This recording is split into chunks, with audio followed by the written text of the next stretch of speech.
I'm going to tell you a story about a situation that happened to me overseas when I was in eighth grade. On Christmas Day 2009, a day of celebration and peace, a potential catastrophe was unfolding in the skies over Metro Detroit.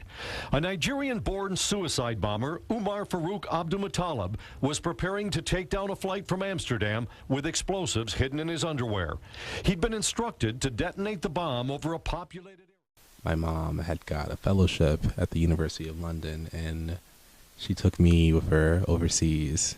It's my first time going to school overseas. I'd moved around a lot, but this is my first time going overseas, and I was really nervous.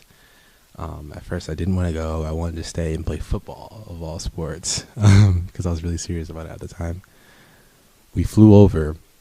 When we got to the country, fast forwarding, I was detained for almost 20 hours because there was a visa that had just been created that my mom didn't have, basically stating that if she was a professor or a student, she could have a child go to a state-funded school. And they're really like weary about my identity and what I look like and how old I looked. I was very tall, very big for my age at the time. Also, we were read as Jamaican and not American, Black American, which is a whole nother level of politics that's like, it goes beyond England. Long story short, I made it in the country, but I had to carry around a temporary passport type thing for the duration of my stay. But I really took to this area, this community center in London, and the center of town and center of the city, and I really enjoyed going there and meeting a lot of different people. And I used to always go to the computer lab and make music, make beats. That's where I started. One day I decided to go on a Saturday. I'd never been to this place on a Saturday before. It looked fine. There's students up there when I was there. So yeah, I'm just, on the computer all day, not really paying attention.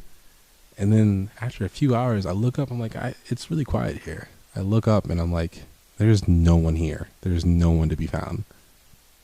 What the heck? This is a dream. This is a dream. What's going on? There's no one in this room. It's just a white room with a bunch of computers. It's really gloomy outside, so it's kind of already dark, even though it's about, 5 p.m. So I'm like, oh, whatever. Usually it closes at like 8 or 9, so I'm just going to keep going. I'm sure there's someone downstairs. So, I'm watching a movie on the computer, and then I'm like, no one's here yet. I'm going to go downstairs. I go downstairs. Completely dark. All you can see is the emergency lights, the exit lights. I knock on this weird plastic gated security thing that was supposed to stop people from breaking in. I was knocking on it. I was trying to push buttons. That's when I realized I was locked in this building because I couldn't find any other exits. I run upstairs. I'm frantically typing messages to my mom. Help me, I need help.